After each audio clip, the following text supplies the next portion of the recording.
What's up guys, this is the VTOMAN FlashSpeed 1500 portable power station. It's got some really unique and cool features. So I want to give you guys a full complete breakdown of what this thing can do, some of the features that it has.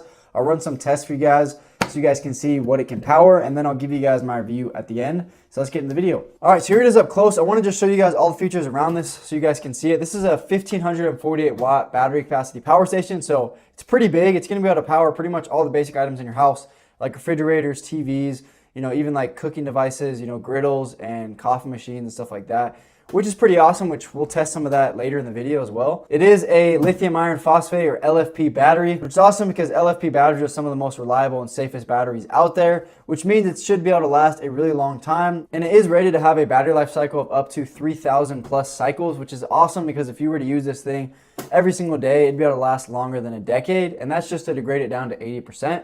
And so it actually should last a lot longer than that. Plus, most of us aren't going to be using these every single day. And so it should last, much longer than 10 years, which is pretty awesome. All right, then before I go over all the inputs and outputs, I want to say one of my favorite features about this power station, which people may not care about it, but I think it's awesome, is that it actually has this built-in storage compartment on the top. I've never seen a power station have that before. And it's really nice because you can store all of your charging cables, your solar cables, your AC, just wall outlet cables right here. And that way you never lose them, which if you have multiple power stations like I do, it's important that you keep that specific cable to that power station because some of them aren't compatible with other ones. And this is just super nice because whenever I'm going somewhere, I can just take this with me. I don't have to worry about cables because I know it's just right here and it locks into place. And I just think that's a really cool feature. So I wanted to mention that because this is the only power station I've seen that has that. And just going over the looks of this thing, I mean, this thing is a very beefy power station. It's pretty big, but it's got really good build quality. I mean, you got these really big handles on the top. It's just a really beefy design. You got this like metallic panel on the front. It just has a really good quality, solid build. And I feel like it's nice because, if you are taking this camping or outside, it should be able to handle a lot of wear and tear just because of how, strong and stable it is.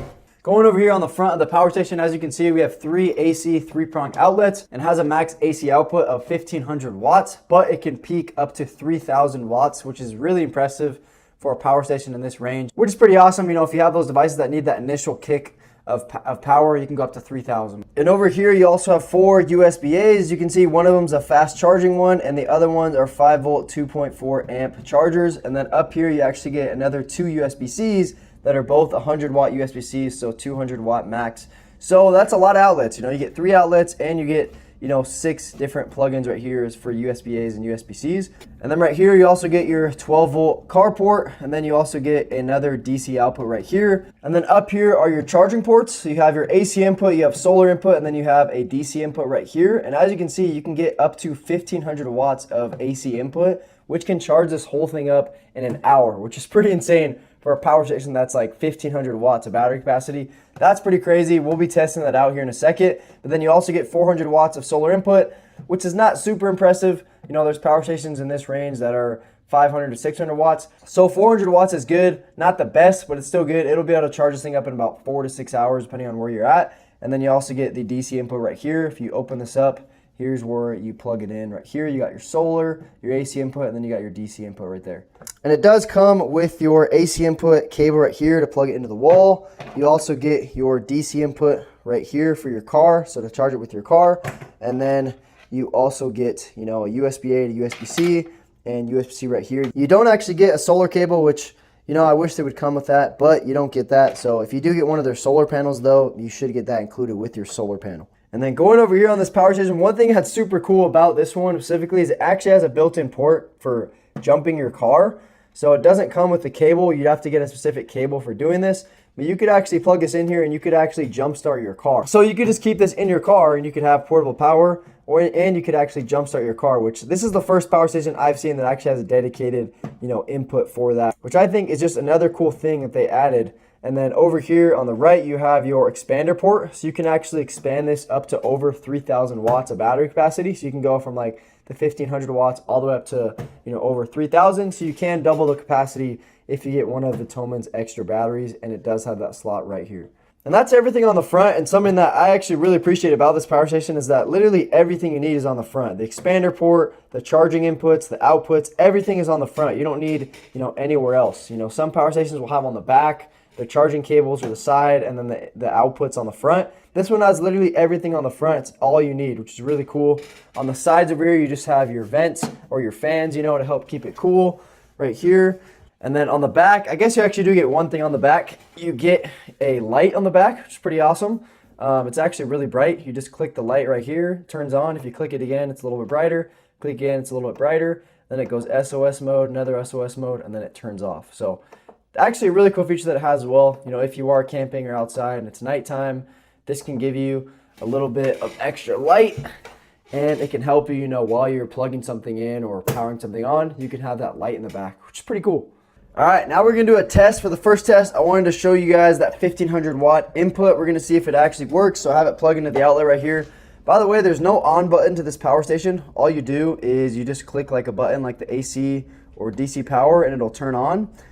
You can turn that off after and it'll show you guys. But as you can see, there is a screen right here. So if you turn on the AC power, it'll say AC power, DC power. It does make kind of a noise when you first turn it on, and it'll show you, you know, how much time it has when you plug in a device. It'll show you the input, the output. So right now I'm going to plug this into the input, and we're going to see what happens, how much input it can take. So let me plug this in. Boom, it's plugged in, and let's see how long it takes to kick on.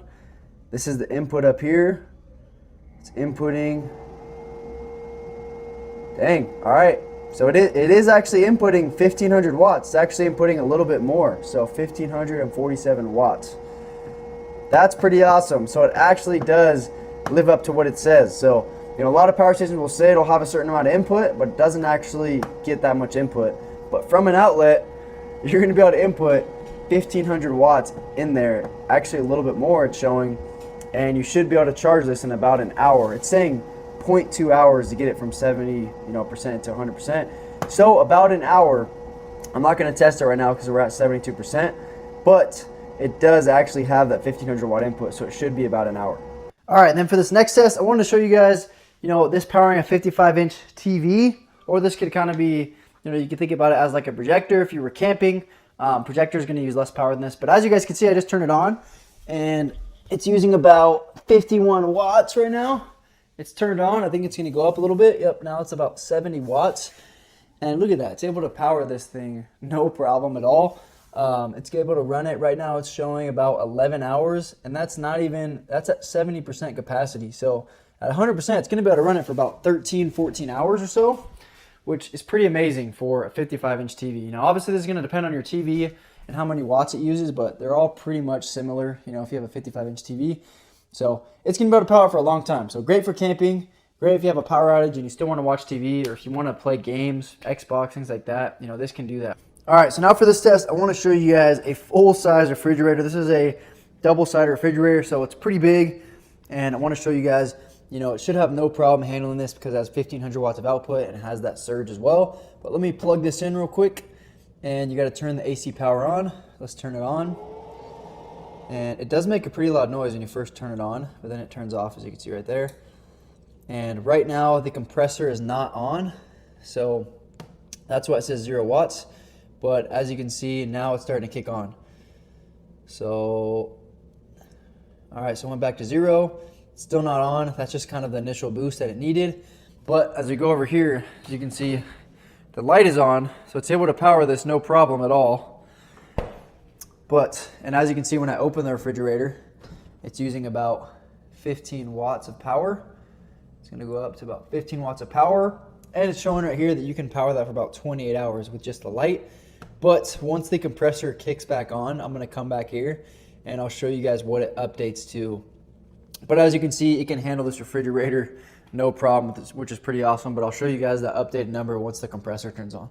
All right, so I waited a couple minutes and the compressor is now on. As you can see, it's using about 93 watts continuously, and we have 78% battery capacity, so it's not at a full 100%, but it's gonna be able to run it for about 9.3 hours, which is pretty awesome, pretty amazing for a power station of this size to be able to run it for 9.4 hours. That means if it was at 100% battery, it'd be able to last it for probably about 10 and a half, maybe 11 hours, which is pretty amazing. So it's able to have, you know, it's able to power that refrigerator no problem. You know, obviously 88 watts continuously is nothing near 1500 watts. So pretty easy for it, but it does need that initial, you know, surge. Refrigerators, they use quite a bit of power at the beginning to turn on, and this one's able to run that refrigerator no problem at all, and for a pretty long time, which is pretty awesome. So definitely passed that test. Awesome to see that. All right, and then for this next test, I usually always do this with every power station I test just because these use a lot more power, and it's really good to know for camping and stuff too, you know, how much load can this actually take. So first off, I'm gonna plug in this little heating griddle right here, and let's see, the AC power is on. So I'm gonna plug this thing in, boom. And as you guys can see, the light instantly turned on, and it looks like we're using about 967 watts. So it's able to power it pretty easily. As you guys can see, I don't know if you guys can hear that because I'm wearing a microphone, but it did get a lot louder. The fans are starting to run because of how much power it's using. But as you can see, look, it's starting to heat up now. You can definitely feel that. And it's gonna be able to run this no problem. With just this, it's gonna be able to run it for about 1.1 hours. But now I'm actually gonna plug in one more thing. I'm going to plug in this toaster as well. So I'm gonna put this down, boom, we're gonna see what happens. And it should raise up quite a bit. All right, so now we're actually at 1,583 watts, which is actually higher than its max AC output at 1,500. So it's actually still able to handle it pretty well. See there?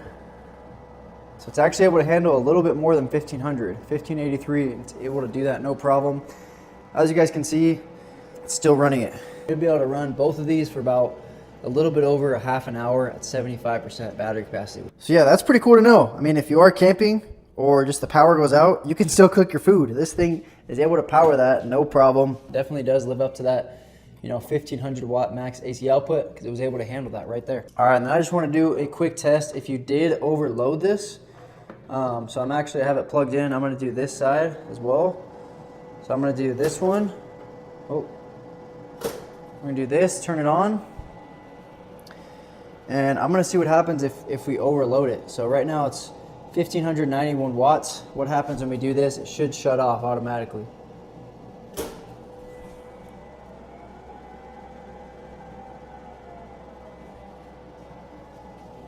Wow, that's actually pretty impressive. Dang, so it looks like what it actually did is it actually was able to handle that surge. You know, like what it's able, because the surge is a lot more than 1,500 watts. It was able to handle that surge, and what it's actually doing, it's actually lowering the voltage. So basically it's lowering the heat, and it's keeping at that 1,500 watts. So you could actually run both toasters and this at the same time, which is pretty amazing. You know, a lot of other power stations in this range, when you were to do that, it would actually just kick off. It would turn off, but this is actually smart, and it's able to handle it and lower the voltage to be able to handle everything at the same time while still maintaining that 1,500 watts max AC output. So that's pretty cool to see. I like that I was able to do that. That's awesome. Now going along with that though, when it does do that, it's not going to be as hot. So it's going to take a little bit longer, probably like for your toast, for example, it's going to take a little bit longer to heat up your toast. But it is nice that it's able to, you know, incorporate or run more things at once because it's able to kind of adjust the voltage. All right, so I hope that could kind of help you guys see some of the features that this has, you know, with some of the tests and things like that. As far as my overall review goes, this is an awesome power station, honestly. I've used a bunch of different power stations, you know, EcoFlow, Jackery, a bunch of different brands out there, and honestly, this is one of the best ones that I've tested in this range. You know, it's able to handle up to that 3,000 watt surge. It's able to, you know, on certain devices like the toaster and things like that, it's able to lower that voltage and be able to keep it under 1,500 watts while still being able to power both, you know, both sides of the toaster and that cooktop at once, which you guys could see, or at the same time, which you guys could see, you know, earlier in the video. And as far as the input goes, it actually is able to input 1,500 watts, which is amazing. You know, I feel like for this size to only take about an hour and have that much input, that's pretty awesome. And I just feel like the overall build quality is just really nice on this. You know, it's pretty bulky. It's a little bit bigger probably than some of the other ones out there in this size, but I feel like it just feels like really good quality. You know, it's got really big handles and things like that. And my favorite feature is that little storage compartment. You know, that's an awesome feature that, you know, power stations just don't have. And it'd be really nice if all of them did have that, because you could just keep all of your cables organized and things like that. So overall, honestly, this is one of my favorite power stations. If you guys are looking for a power station in that kind of a little bit over 1,000 watt battery capacity range, definitely recommend checking out the VTOMAN FlashSpeed 1500. awesome option in my opinion.